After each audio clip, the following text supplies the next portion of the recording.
أعمالنا من يهده الله فلا مضل له ومن يضلل فلا هادي له وأشهد أن لا إله إلا الله وأشهد أن محمدا عبده ورسوله أما بعد فإن خير الحديث كتاب الله وخير الهدي هدي محمد صلى الله عليه وسلم وشر الأمور محدثاتها وكل محدثة بدعة وكل بدعة ضلالة وكل ضلالة في النار. فقد قال الله سبحانه وتعالى في القرآن الكريم: أعوذ بالله من الشيطان الرجيم بسم الله الرحمن الرحيم قد أفلح من تزكى وذكر اسم ربه فصلى بل تؤثرون الحياة الدنيا والآخرة خير وأبقى. ساری تعریفیں، ہر قسم کی حمد و ثنا، ساری خوبیاں، ہر طرح کی برائیاں اس ذات واحد کے لیے لائق و سزاوار ہے جو احکم الحاکمین، جو مالک الملک رب العالمین نے اکیلا اور تنہا ساری کائنات عالم کو رچایا اور بسایا. بعد ہو درود و سلام نازل ہو اللہ کے سارے نبیوں پر، ان کے سارے رسولوں پر، خصوصیت کے ساتھ ہمارے آخری نبی جناب محمد الرسول اللہ صلی اللہ علیہ وسلم پر. میرے بزرگوں، میرے دینی اسلامی بھائیوں، ملت کے نوجوانوں، عزیز بچوں، پردہ نشین دینی ماں اور بہنوں، اللہ کی فضل سے رمضان المبارک کے روزے کی ادائیگی کے بعد آج عید الفطر کا دن ہے. آج ہم عیدگاہ کے اندر ابھی دو رکعت عید الفطر کی نماز الحمدللہ ادا کی ہے. یہ رمضان کے روزے کی ادائیگی کے بعد یہ ہمارا عید الفطر ہے. ہم نے دو رکعت نماز پڑھی الحمدللہ شکرانے کے طور پر. آج ہم یہاں میدان میں جمع ہیں اللہ رب العالمین فرشتوں کی جماعت میں، اور اللہ رب العالمین فرشتوں سے یہ کہہ رہا ہے کہ اے فرشتوں بتاؤ کوئی مزدور اگر اپنا کام پورا کر لے تو اسے کیا بدلہ دیا جائے؟ فرشتے جواب دیتے ہیں کہ اس کی پوری مزدوری دے دی جائے.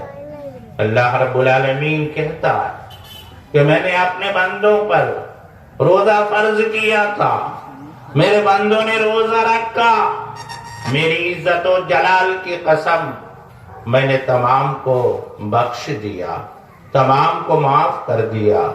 میرے بھائیوں، اب بھی ہم اپنے گھروں سے اس حال میں جائیں گے کہ ہم گناہوں سے بخشائے ہوں گے. اللہ کا یہ بہت بڑا کرم ہے کہ پروردگار عالم ہمارے گناہوں کے معافی کا اعلان کیا، ہمارے گناہوں کو بخش دیتا ہے. عید اس چیز کا نام نہیں ہے کہ ہم نئے کپڑے پہن لیں، ہم کھانا کھا لیں. لیس العید لمن لبس الجدید انما العید لمن خاف الوعید. عید اس کا نام نہیں. زرق برق اچھے اور بہترین کپڑے پہن لیں، عید تو اس کا نام ہے جس کے دل میں اللہ کا ڈر اور خوف پیدا ہو جائے. میرے بھائیوں، یہ اللہ کا ڈر خوف بہت بڑی چیز ہے. اگر ہمارے اندر اللہ کا ڈر خوف پیدا ہو جاتا ہے تو ہم سے بہتر انسان اس زمین پر کوئی نہیں ہے. جب ہم اللہ سے ڈریں گے، ہمارے دل میں خشیت الہی ہوگا، تقوی اور پرہیزگاری ہوگا، خود بخود ہم گناہوں سے بچیں گے اور گناہوں سے روکیں گے. ہم نے روزہ رکھا، روزے کا مقصد بھی یہی تھا لعلکم تتقون، کہ تمہارے اندر تقوی پیدا. اور تقوی کیا ہے آپ سن چکے ہیں، خل الذنوب صغیرہا وکبیرہا ذات التقی. تقوی یہ ہے کہ آدمی اللہ کے ڈر خوف سے ہر چھوٹے بڑے غلطیوں سے رک جائے اور باز آ جائے، اسی کا نام تقوی. ہم نے روزہ رکھ کر اللہ کو یہ بتایا کہ اے مالک حقیقی، تیرا حکم آتا ہے تو حرام چیز تو دور کی بات ہے، ہمارے سامنے حلال چیز موجود ہوتا ہے، پھر بھی تیرے حکم سے ہم نہیں کھا سکتے. ایک روزے دار جو روزہ رکھتا ہے اللہ کی رضا کے لیے رکھتا ہے، اس کے دل میں آخرت کا ڈر اور فکر ہے. دنیا کی بہترین سے بہترین نعمت اس کے سامنے رکھ دیا جائے اور کہے کہ تم کھا لو، وہ ہرگز نہیں کھا سکتا، چونکہ وہ روزے دار ہے، وہ اللہ کے لیے روزہ رکھا ہے. ساری دنیا بھی اسے اگر دے دے اور اگر وہ مومن صادق ہے تو ایک روزہ بھی نہیں توڑ سکتا. یہ روزہ اللہ کے لیے رکھا جاتا ہے، اس کے اندر کوئی ریاکاری اور دکھاوا نہیں ہے.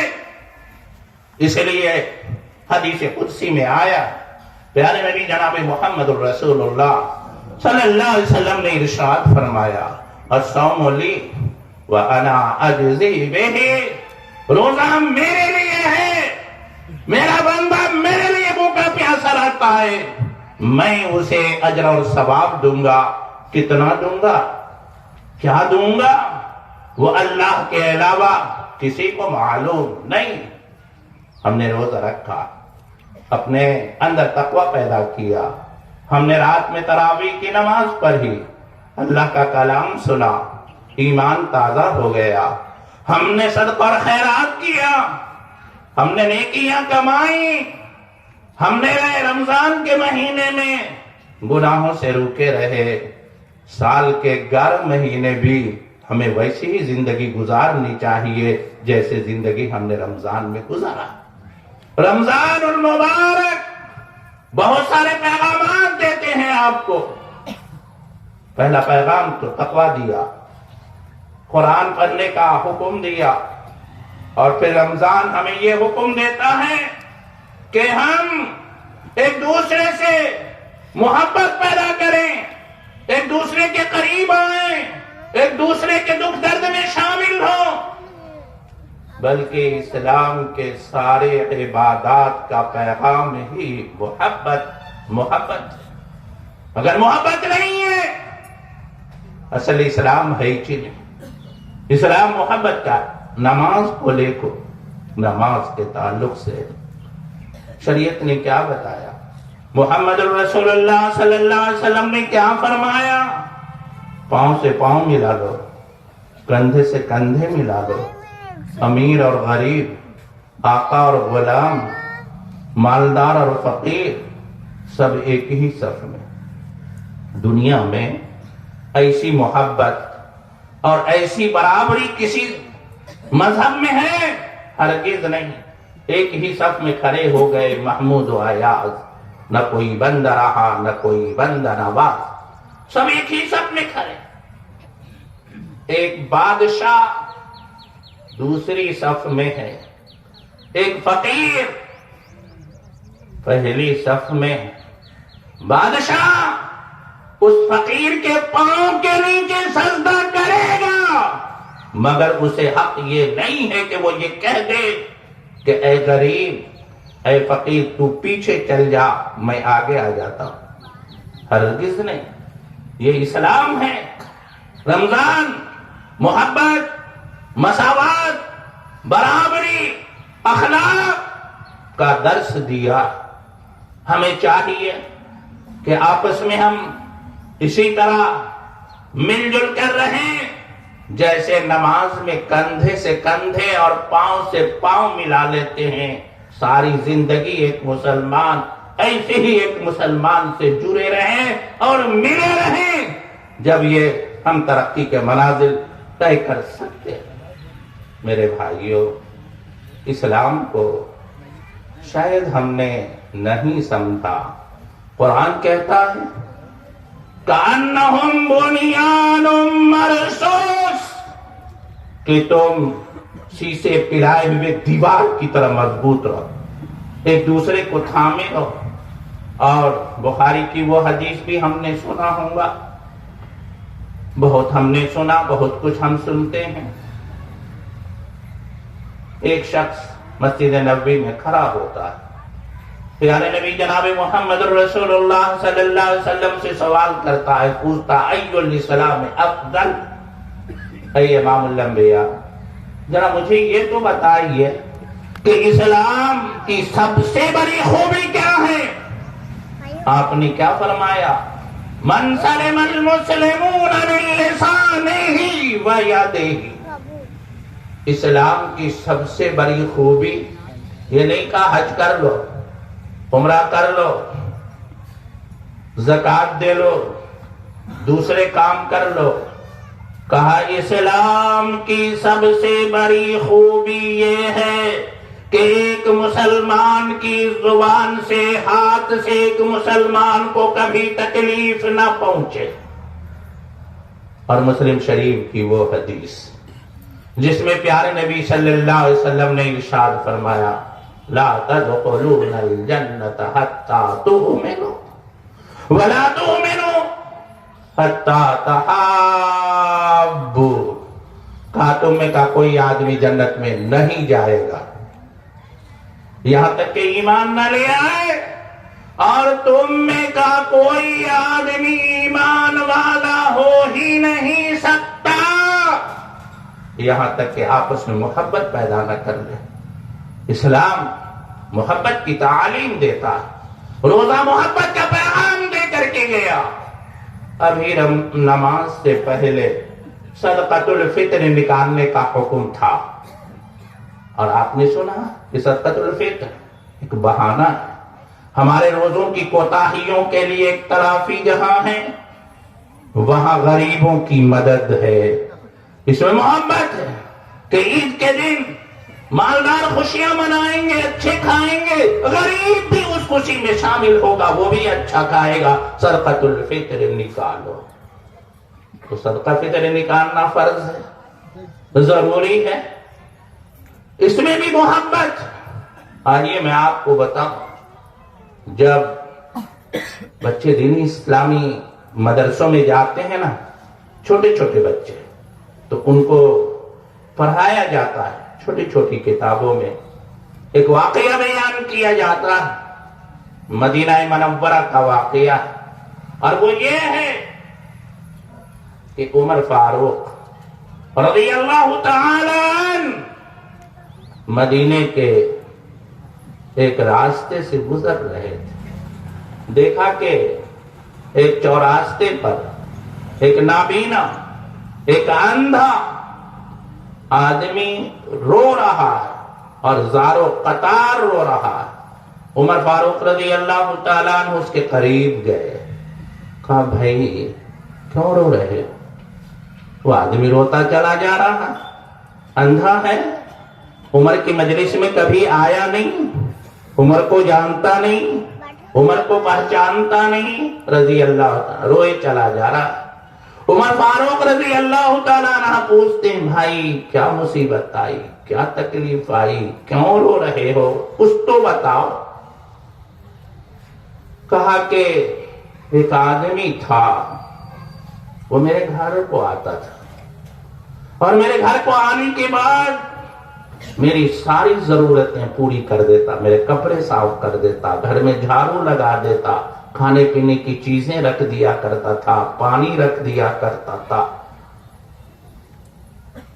3 دن ہو گیا، وہ آدمی اب تک میرے پاس نہیں آیا ہے، مجھے بڑا افسوس، مجھے بڑی تکلیف ہو رہی ہے۔ وہ کس مصیبت میں پھنس گیا، اسے کیا ہو گیا، وہ کہاں چلا گیا، 3 دن سے میرے پاس نہیں آیا۔ کہا تم نے اس کا نام پوچھا تھا؟ کہا میں نے نام پوچھنے کی بہت کوشش کی، وہ صرف یہی کہتا رہا میں اللہ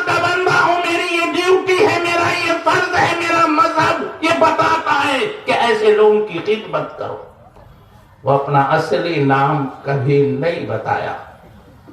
اب عمر کے رونے کا وقت تھا. عمر فاروق رونے لگے اور کہا کہ تم جانتے ہو وہ کون آدمی تھا؟ وہ ابو بکر صدیق رضی اللہ تعالیٰ عنہ تھے. 3 دن پہلے ان کا انتقال ہو گیا. خلیفہ وقت رہنے کے بعد بھی وہ اس طرح سے لوگوں کے کام کرتے تھے. اسلام تو یہ ہے، اسلام یہ پیغام دیتا ہے، اسلام یہ محبت سکھاتا ہے. عمر فاروق رضی اللہ تعالیٰ عنہ کے تعلق سے آپ نے بہت ساری باتیں سنی ہوں گی، کاش کہ ہم عمل کر لیتے. عمر فاروق رضی اللہ تعالیٰ عنہ کے اوپر جو ذمہ داری ڈالی گئی تھی، آپ مسلمانوں کے امیر تھے. رات میں بے چین ہو جاتے تھے، بے قرار ہو جاتے تھے، اٹھ جاتے تھے اور مدینے کے گلیوں میں دیوانہ وار پھرنے لگتے تھے کہ میں ان سب کا حاکم ہوں، کہیں میری رعایا کو کوئی تکلیف تو نہیں پہنچ رہی ہے. کل قیامت کے دن اللہ کے دربار میں میں کیا جواب دوں گا؟ ایک رات ایسی ہی پھر رہے، دیکھا کہ ایک عورت ہے اور اس کے ارد گرد کچھ بچے چھوٹے چھوٹے رو رہے ہیں. دور سے ایسا دیکھنے میں آتا کہ عورت کچھ پکا رہی ہے، بچے بھوک سے رو رہے ہیں. آدھا گھنٹہ ہوا، گھنٹہ ہو گیا، 2 گھنٹے ہو گئے، مگر وہ ویسے ہی آنچ لگا رہی ہے، بچے ایسے ہی رو رہے ہیں. عمر بن خطاب رضی اللہ تعالیٰ عنہ کو برداشت نہیں ہوا اور گئے. کہا کیسی ماں ہے تو، کیا پکا رہی ہے، یہ بچے کیوں رو رہے ہیں؟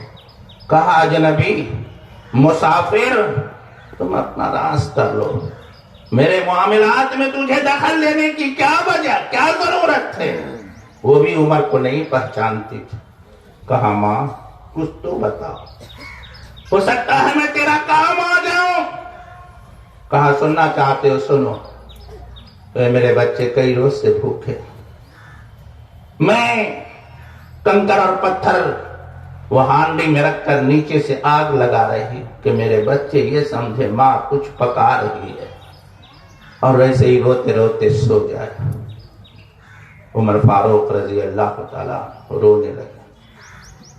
بیت المال میں آئے، بیت المال کھولا، کھانے پکانے کی جو چیزیں تھی ایک بستے میں رکھا. غلام ہے اسلم. کہا اسلم میرے پیٹھ پر اٹھاؤ اسے. کہا آقا آپ امیر المومنین، میں آپ کا غلام، آپ میرے پیٹھ پر اٹھائیے اور جہاں کہیے میں لے جاؤں. کہا اسلم میرے پیٹھ پر اٹھاؤ.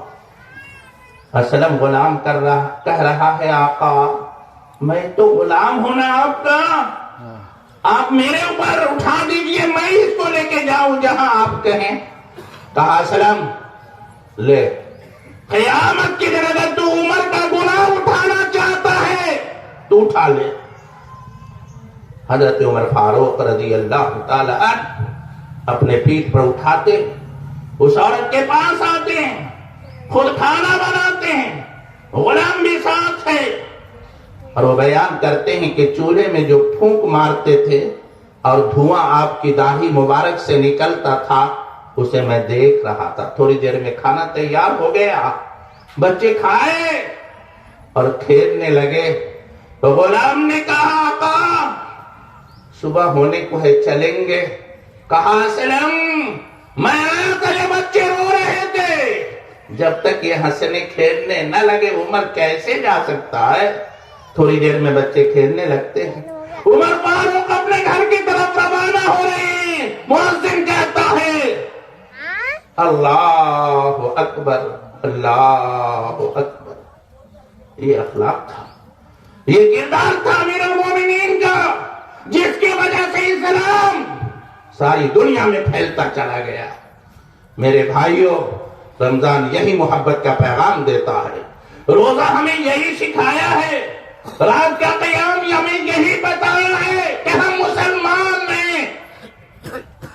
ہمارا معاملہ یہ ہے کہ ہم ایک دوسرے کے دکھ درد اور تکلیف کو ختم کرنے والی قوم ہیں.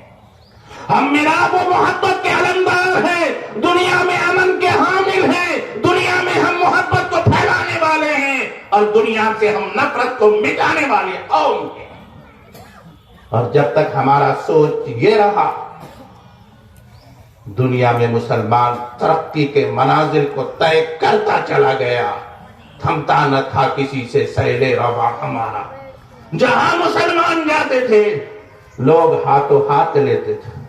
اس سندھ میں محمد بن قاسم صرف 17 سال کا نوجوان آیا, اور جب وہ یہاں سے جا رہا تھا تو سندھ کے بچے, سندھ کے نوجوان, سندھ کی عورتیں محمد بن قاسم کو پکڑ کر کے رو رہے تھے, اے مسیحا تم کہاں جا رہے ہو, تم آئے تو میری عزت کی حفاظت ہوئی, تم آئے تو مجھے حقوق ملے, تم آئے تو امن قائم ہوا.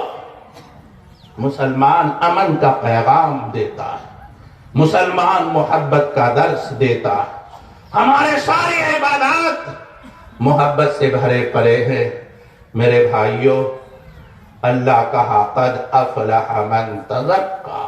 کامیاب کون ہے کامیاب؟